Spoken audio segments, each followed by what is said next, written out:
Now this one I've heard quite a bit. The fossil record speaks for itself and it proves evolution. Really? Well, first of all, evidence like the fossil record doesn't speak for itself. It's interpreted through a person's worldview, like looking through a lens. We all have the same evidence in the present, the same rock layers, the same fossils, etc., and we interpret this evidence in regard to the past through the lens, or worldview we use. An evolutionist will interpret the evidence through the lens of what he's been taught about evolution in millions of years, but a biblical creationist will interpret the same fossils differently through the lens of the Bible.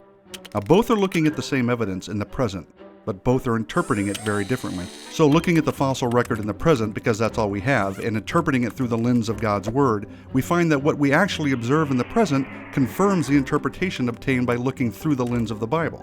Now, the only meaningful place to start is with the word of someone who has seen everything from the beginning and told us exactly what happened. That someone is God, who has given us a written account of the world's true history in the Bible. Genesis 1:1 says, "In the beginning God created the heavens and the earth." Now, God's written word tells us that during creation week, God created different kinds of animals and plants according to their kinds. The implication is that they will produce after their kind. That's exactly what we see today, isn't it? An elephant produces an elephant, a dog produces a dog, and on and on. Now on the sixth day, man and woman, Adam and Eve, were also created, and God declared everything very good. It was complete and perfect, and there was no death because there was no sin. Later on in Genesis chapter 3, it is revealed that the man and woman, being tempted by the serpent, rebelled against God, broke his command, and sin and corruption entered the world. In fact, the entire creation was altered and is no longer in its originally perfect, very good state. People and animals began to die. But could gradual death in such a short period of time account for the fossil record we observe today? Not only that, to form a fossil, the animal or plant has to be covered quickly. And since we find billions of fossils all over the world today, something that could have killed billions of things rather quickly had to have occurred.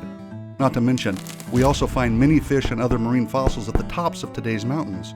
So, what in the Bible could account for that? What could cause billions of dead things to be buried in rock layers rapidly laid down by water all over the earth? Well, flip to Genesis chapter 6 through 9 and you'll read the account of the global flood in Noah's day. Essentially what happened is that men were so corrupt and violent that God selected a righteous man, Noah, and his family to build a huge ark and get in it along with a pair of each land animal kind. And then God caused a worldwide flood. The water gushed up from the ground, and water fell from the sky. The earth was totally covered with water, and all land-dwelling, air-breathing creatures outside the ark were killed. All of them. It was a massive and destructive event. After more than a year, the waters had subsided enough that Noah and his family and the animals could get off the ark. Now, what would a worldwide flood do to the earth? Well, far too many things to discuss here, but it would have definitely totally changed the earth's terrain. It would have tossed things all around, and it would have destroyed billions of plants and animals, burying them all over the earth. So based on the biblical worldview, we know that God created everything and it was perfect. But because of man's rebellion, people became corrupt and all kinds of things began to suffer and die.